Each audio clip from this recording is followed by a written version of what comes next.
Some things in life you rather not remember, and that's probably one of them.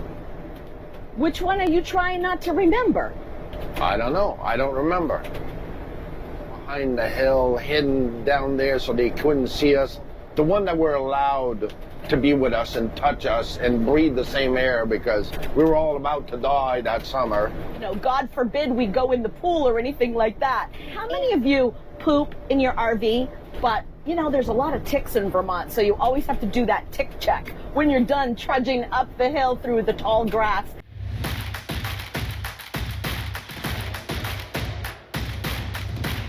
How many of you moochdock want to check out our beautiful spot? So we just got back from Denver, and while we were in Denver doing what we do best, RV inspections, we were able to moochdock right here, just outside of Grand Rapids, Michigan. Friends of ours, Leslie and Bruce, this is Leslie's mom's place, and it was just so sweet. Check out her pups right here, right? They have just been playing all day. This one right here is a glove stealer, loves gloves. They're just playful and loving. They've got 3 horses. It's just so beautiful out here. And the quietest mooch-docking campground I think that we've stayed at. There isn't a noise around. Oh, check this out. Check this out. Who's trying to go for a ride? Hey, you. Oh, you did I not say this one steals gloves? Oh, yeah. Let go. Give it. Hey, no. Let go, let go. Oh, what a little glove thief. Isn't that funny? She knew right where those gloves were. I'll tell you, her mother warned us and said, she will end up with your gloves. Now, this guy right here, he had no idea, but she remembered where those gloves were. Isn't that hilarious? Dogs, you are silly. You are silly. Yes, you're a silly girl. So I'm going to tell you my version of moochdocking, and while we're driving today, I'm going to actually ask Pierre the same questions, and I'm going to see what he talks about when we tell you about the different spots that we've moochdocked. It should be interesting to see the differences in how we feel about the different spots that we stayed. When you moochdock, do you ask your friends, you know, to set up their spot perfect for you? Are you happy to just squeeze into tiny little spaces, just happy to be with your friends or family? Well, in this situation, when we were going out to Denver, Colorado, so as we're going down this windy little road, we saw the Colorado River, and we saw that there were people in the rafts, and we were like, oh my gosh, yes, let's go check this out. They look like they are having a blast. Again, would I love to do this? Maybe once I have neck surgery and get all fixed, I'll have a brand new neck and I'll be able to do that. It just looks like so much fun. I envy people that can do that. I always wanted to, but never had the opportunity. And now the water's getting rough. Look at them. Gosh, they look like they're having so much fun. Woohoo! Yeah, it's like they're high-fiving with their paddles. That's cool. Look at them go. Wow. Oh, what a ride. Holy smokes. That was so cool. Woohoo! Look at them. Oh, wow.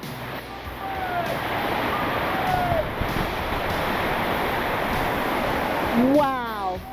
This is so awesome. Our friend said, listen, you can go park at mom's house. It's not going to matter. You've got some electricity. We were fine. It wasn't too hot. We were able to shut off the ACs, not use a lot of her electricity to begin with, being very conscious of the fact that we're moochdocking, right? So if you're mooching, be respectful of your family or friends.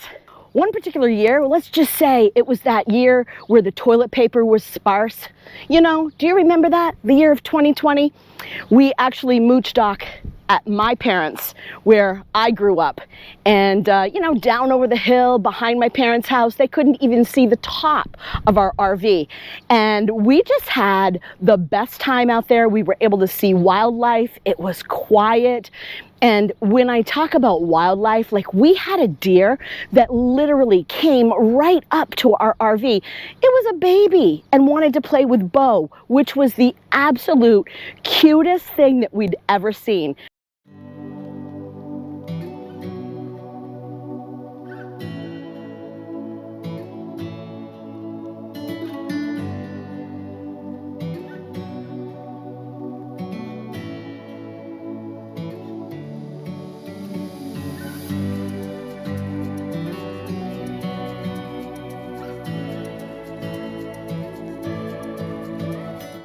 And, you know, we made a slip and slide for our grandchildren. We didn't know what to do. Like, you can't go anywhere during COVID, right? So we're like, okay, what can we do with these kids? The kids were really young. And so we bought a bunch of plastic and a lot of Dawn. The kids didn't need a bath for like 3 weeks. They were so clean. And we made the best slip and slide. Okay.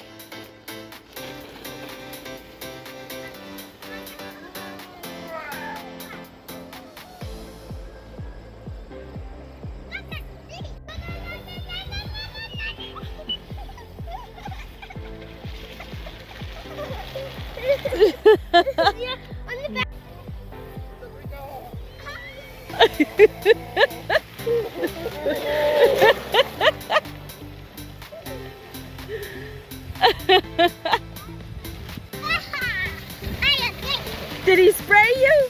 Branson, you always go the farthest. Good job.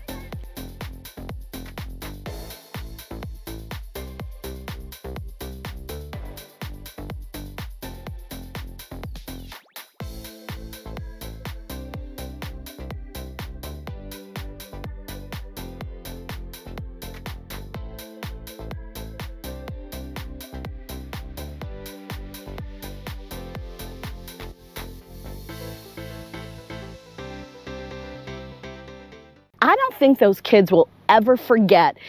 They don't remember that it was the summer of 2020. They weren't really feeling it like we were, but I'm going to tell you that they had a blast, and so did we.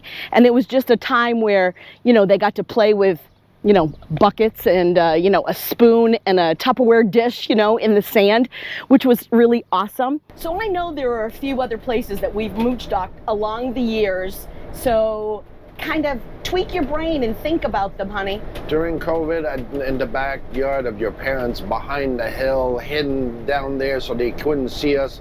And I had my extension cord going to the pool house on 110, but we had the Class C back then, so that was enough. There was only one AC.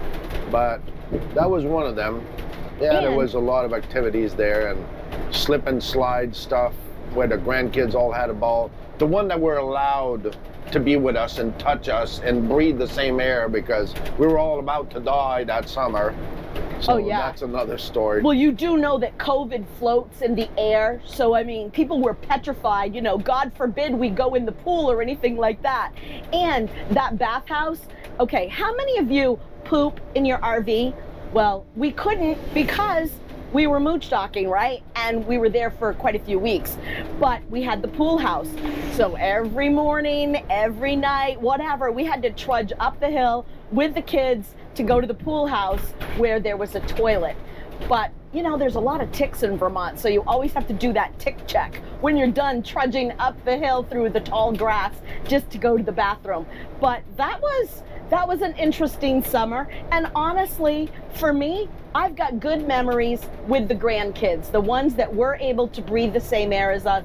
We had some great memories with them. So not to undermine COVID and what it did, what it could have done. It affected some people died, I get that. And I'm not going into the political thing of, well, it's this or it's this. No. This is just a light, informational, fun thing that we're talking about. That's what it is. So my point is, some people overdid it, and since some of us were careful because we didn't know, I get it. And whatever happened with this, it kind of, as you know. Yeah, but we quarantined 21 days before we saw any of them. All of that good stuff. Yeah, so we did everything we had to. That's why it was like, okay, whatever. So it solved a lot of problems, though. I got rid of a lot of people that I actually am happy now that it's fine. It solved their problem. People that you thought loved you. And then let me tell you about the time that we went to Old Orchard Beach, Maine. Now, if any of you have ever been to Old Orchard, you know that the campgrounds are expensive. The streets are small, but our friends, Tim and Kathy, who are phenomenal, have a home right in the center of Old Orchard. Like, you can walk right down to the pier. And we had our fifth wheel. Didn't know if we'd fit, but I'm telling you, being the trucker that this guy is, like, he can take this thing and put it anywhere, right? So being the trucker that he is, he was able to Look at her. She's wondering, can I find some gloves? He was able to back that fifth wheel right into this tight squeezing spot in the backyard of Tim and Kathy's, which was really awesome. And then we just had the blast, right? So we're in Maine. We get to enjoy all of this time with them in their backyard, which was phenomenal. When you mooch dock at your friends, this is the beautiful view that we get. Okay, honey, I have a question for you. Out of all the years that we've been RVing and camping in beautiful RV resorts, have you ever mooch docked? And if so, Maine, Old Orchard. oh, Kathy and Tim. okay. So give us some more details about this. That comes right off the top of your head. That's the first one that comes to mind. For people who are not familiar with Old Orchard, it's really little community, old town, houses are all close together. There's no backyard. And if there's a backyard, the trees are this big. So in order to have just enough space to put a 40-foot RV, you need a chainsaw and you need a friend who's willing to get dirt, cement pads and stuff, so we're able to put the camper in that hole. So that's my experience of True friends. boondocking, mooch-docking, and yeah, true friends. I'll give that to Kathy and Tim. Absolutely. Some of the best people you could ever hope to Stop meet. publicizing them. No. They're not that good friends. Oh, because you don't want to lose them? I don't You're wanna afraid share them. other people are going to be like, oh, I got to meet them. All right, I agree. Another time that we mooch docked, we actually spent time with our friends Beth and Mark.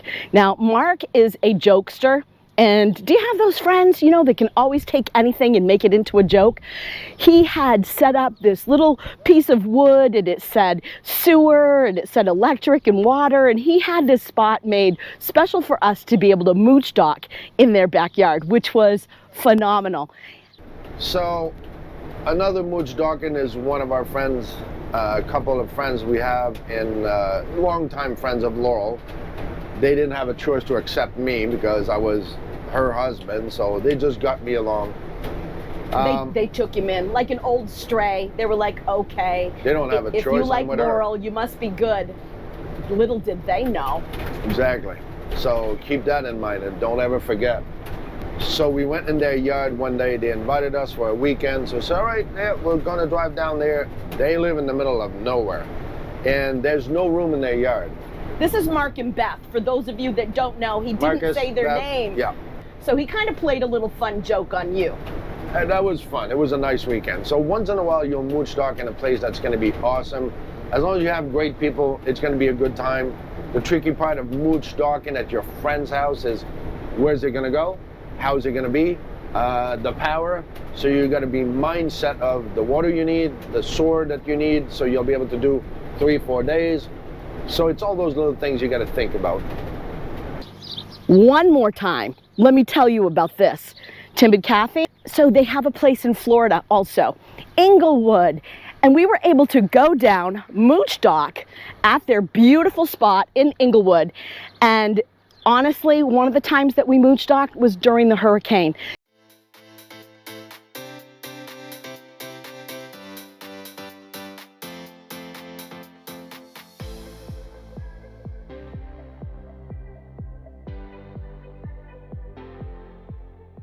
That was not so much fun. We were scared to death because it was the second hurricane that had come through. So we were actually nestled in there between two piles of debris from the first hurricane. But at the same time, mooch docking, we've done some great mooch docking. And in the comments below, tell us about some of your favorite mooch docking spots.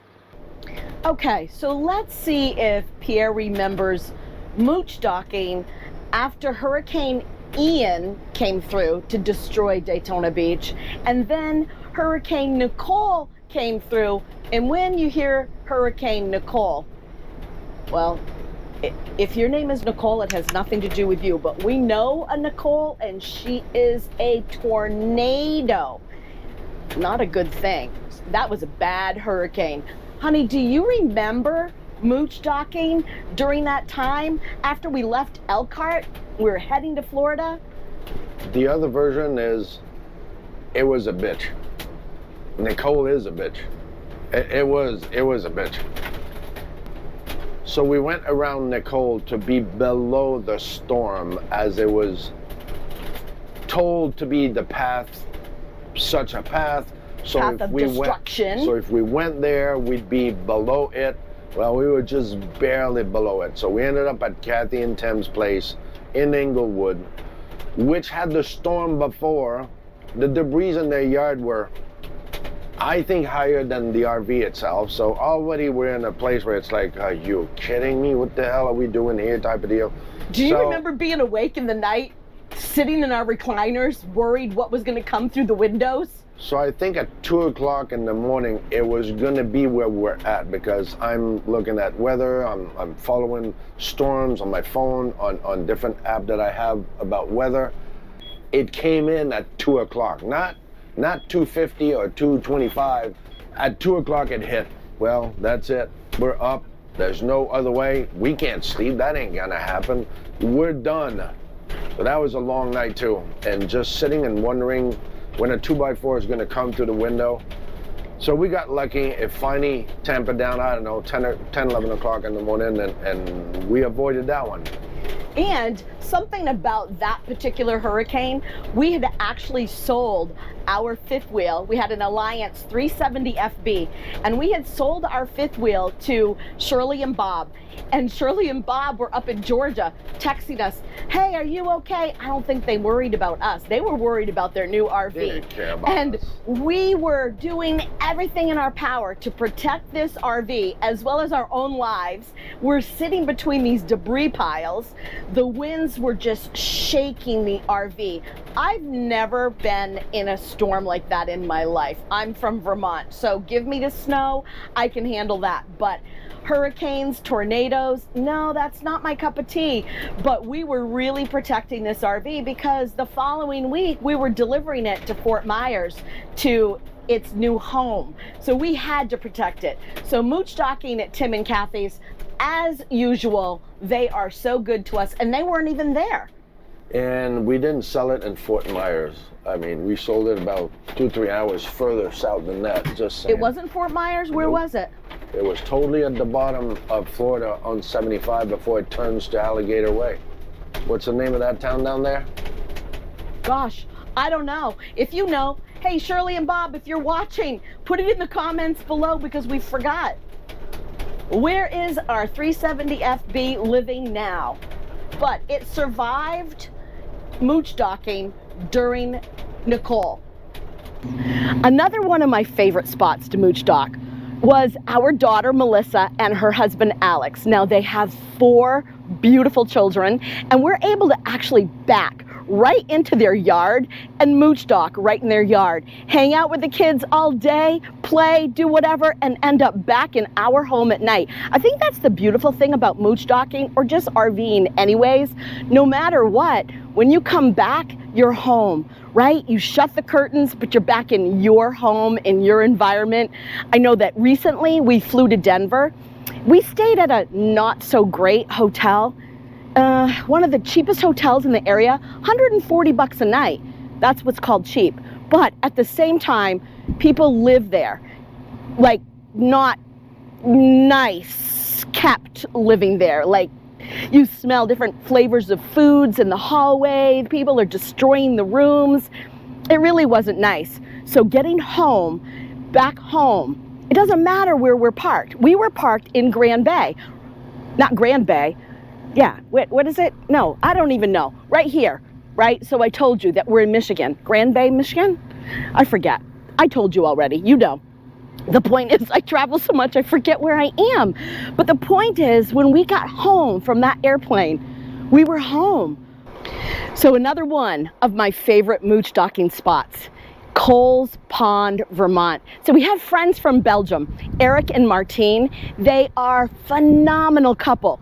They have a beautiful spot on Coles Pond, and they actually invite us to stay as long as we want.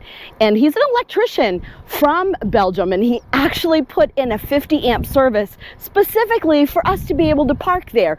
The views are fantastic. If you've never been to Vermont during foliage, it is phenomenal. And at Coles Pond, it's one of the highest elevations. Well, it's not the highest, but it's one of those higher elevation spots where in the winter you get a ton of snow, but in the fall, the foliage, it will blow your mind. The colors are absolutely fantastic.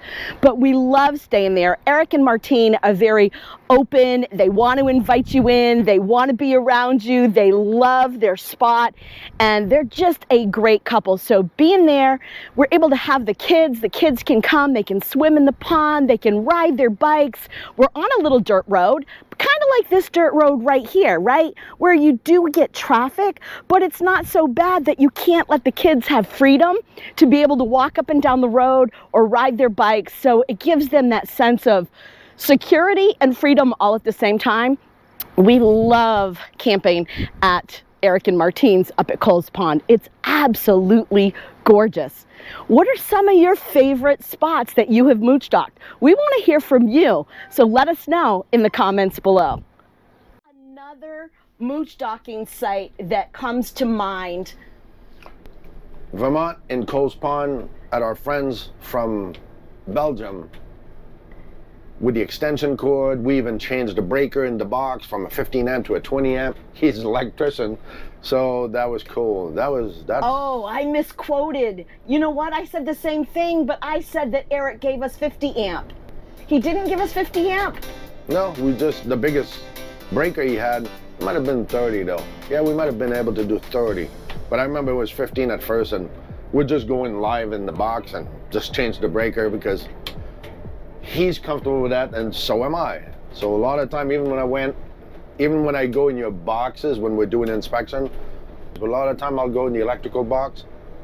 I don't shut off the power as I'm tightening up all the breakers and stuff, checking if they're loose, or I put my hand on top, which I don't tell you, but once in a while, zoop, it'll zap me because I know I touched the bus bar in the back. You know how I know? That's when your hair looks like a cotton tip Q-tip. That's when I know that you've been in the electrical box. Yeah. True story. Okay. So just saying this, parentheses, for people who have a little bit of knowledge of flying, you should recognize and see what I have in my leg. So that's a typical strap that we have for where we're going. I got a GPS here, but I also have my GPS here. So that's just an in for the people who actually fly. They know why I'm doing this. Just saying. I know that we have been to many moochdocking places over the years, and you've only mentioned a couple. When we used to have a Class C, we stopped at Missy and Dave in their yard, and he had an outlet, 30 amp outlet, yeah. And again, at Missy and Dave's, we're right in the center of Bath, Maine, yeah. Right? So, I mean, you're in this little community, tight little Main Street, North Street, East Street, West Street. You can almost see No Bath street, I couldn't have went with this one. Yeah. You can almost see Bath Iron Works from their home. You just have to walk a few blocks and you're right there. That's where Zoe is one of our little mini schnauzers that we had. Sweet little thing. She died when she was 16, but she was always looking for a new forever home. That girl loved to wander, but Missy got her a little collar that had her name on it and our phone number. Thank goodness, I'm working at the table one day and we get the phone call, and the guy says, yeah, I've got this little gray dog. We all look at each other because we thought all the dogs were in the house. No, she snuck out. She was looking for a new forever home there in Bath, Maine. So that was a great place to moochdock. And they've got a brand new home now, and I don't think we can moochdock there because RVs aren't welcome in their development. How dare they to move? So yeah, you're right. I had totally forgot about Bath, Maine. Hey, if you've got a place that you'd like to invite us to moochdock, we're more than happy to moochdock. We're good moochdockers. We're very quiet, that's for sure. We do absolutely nothing. But, you know, we do love moochdocking, but I think we prefer to be hooked up at a campground if only they were free. Well, I guess you can get some good deals at 1,000 Trails, which we just got our membership. Check the link below. The guy that we got our membership through, Craig, first of all, he is not pushy. He's super helpful, super nice guy. And the one thing that he won't do is push anything on you. Any questions you have, though, he's got the answers, because 1,000 Trails, we've really enjoyed and saved a boatload of money since we had our membership. Oh, it paid off in the first couple of months. Right, didn't it? We upgraded our membership back in October of 2023, but just yesterday, which was June 8th, 2024, we upgraded again, and we do not regret it. This is the best membership that we've ever had. So, you know, when we were talking about mooch-docking, I needed to add this in. So sometimes it just so happens, and this right here is a beautiful mooch-docking site. We have been here for 4 days because we've been inspecting this Discovery LXC and then the Thor Hurricane that is right over there in the distance. So to be able to be here in this area, which is in New Hampshire, Mount Vernon, it is absolutely beautiful. And lucky for us, our customers let us stay right on site, which made it nice for the commute in the morning to go to work, or in the afternoon, or whatever time I decided to just get started on this particular unit. Another amazing spot that we did, and I don't know if I ever told you about that, was Indian Rocks Beach. So Indian Rocks Beach, Florida, our friends Dahlia and Enrique, they actually have a YouTube channel called Dahlia's Dishes and Destinations. So if you want to learn how to cook some amazing Cuban food or copycat recipes, they've got that for you. But we were able to stay there, enjoy Christmas with them, and also not only did we enjoy Christmas, we just got to stay there, hang out with them, their family, their grandkids, but then we went back for Easter and spent Easter with them. So it's just fun to be with a family that has a different culture, different background than we, and we're able to stay right there on site at their place in Indian Rocks Beach. So lucky for us, we've had some great mooch-docking experiences, and there Pierre is over there. And he's got a whistle to Bo, because when we're mooch-docking, Bo doesn't know where he's at, and he likes to wander and make friends. Pierre's showing me this over here. All this week, I thought this was a campfire. It's not a fire pit. This is an actual well, which is kind of dangerous if you have kids, but we don't have kids with us. So there you go, looking down into the well. It is a deep fire pit. We can have one heck of a campfire there, but we're not going to. Part of mooch-docking, you get to explore. And did I say that we heard a bear yesterday? And Pierre actually saw one the day before, but no actual sightings coming up to eat our garbage, thankfully. So on that note, we hope that you enjoy this. If you are mooch-dockers, tell us what your favorite mooch-docking experience was. And if you like videos like this, don't forget to hit subscribe. And if you think you're subscribed, just check, double check, make sure that you are subscribed. Hit like and leave us a comment. So remember, and do never forget, it's not about the destination, it's all about the journey.